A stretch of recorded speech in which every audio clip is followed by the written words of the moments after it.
Hey there. This is Robin Reynolds. I am a creative coach living in Albuquerque, New Mexico. I know that creativity has powerful magic to help people transform their lives.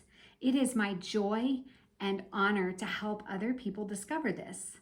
Today, I'd like to talk to you about time.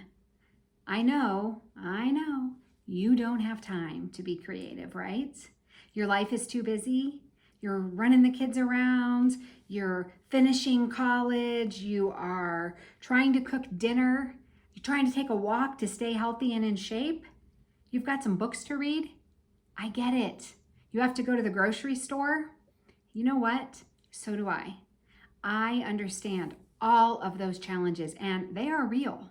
So I will not even try to minimize them. But what I want to tell you is you do have time to add creativity into your life.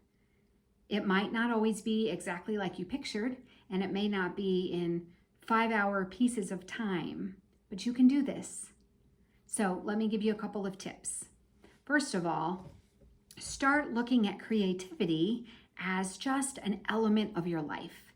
It's not an extra add-on thing. You don't have to set aside 2 hours and especially get out all of your supplies. Just start thinking of yourself as a creative person, as an artist, and then look at your life through this lens.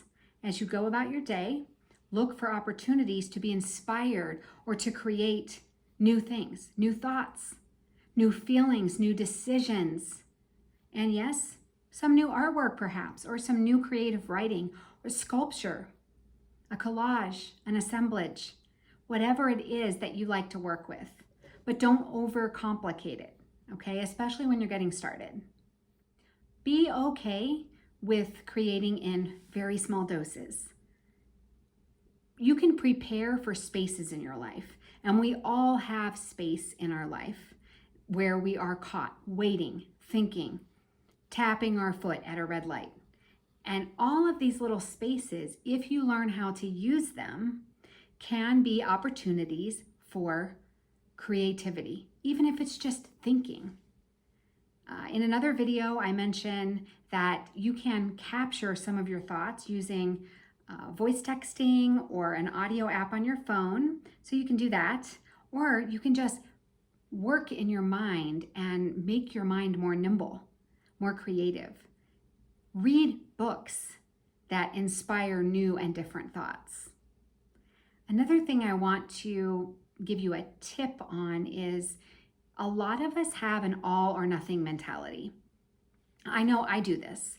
I often think that if I don't start something on a Monday, which is for some reason the appropriate starting point in my mind, then I can't start it until the following Monday. So I lose an entire week of whatever it was I was trying to do because of a self-defined rule that isn't even real.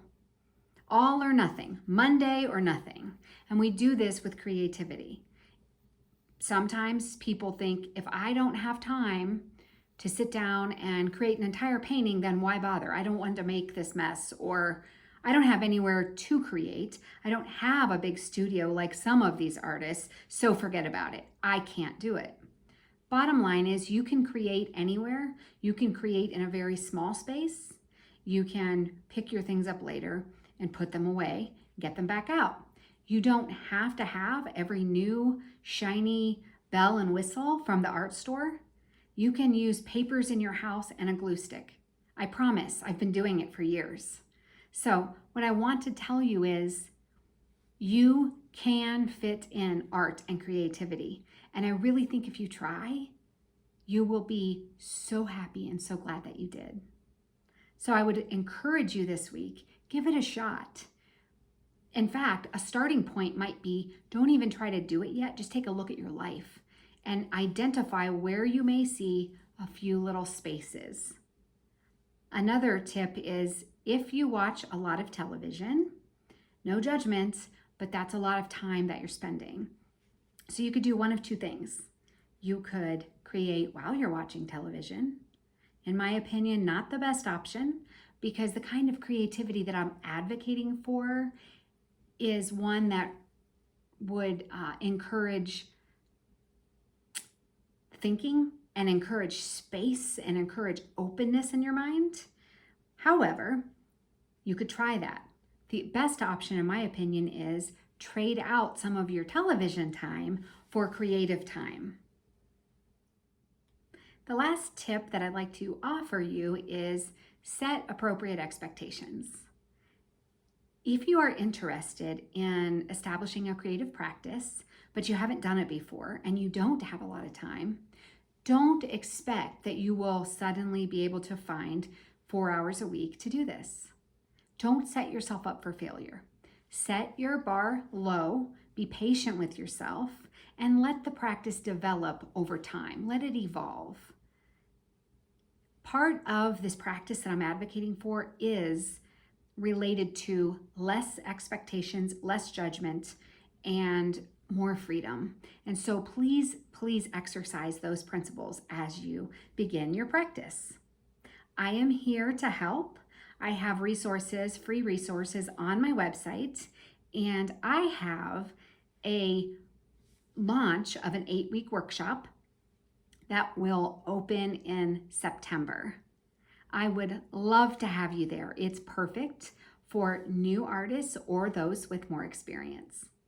Thank you so much, and I'll see you next time. Bye-bye.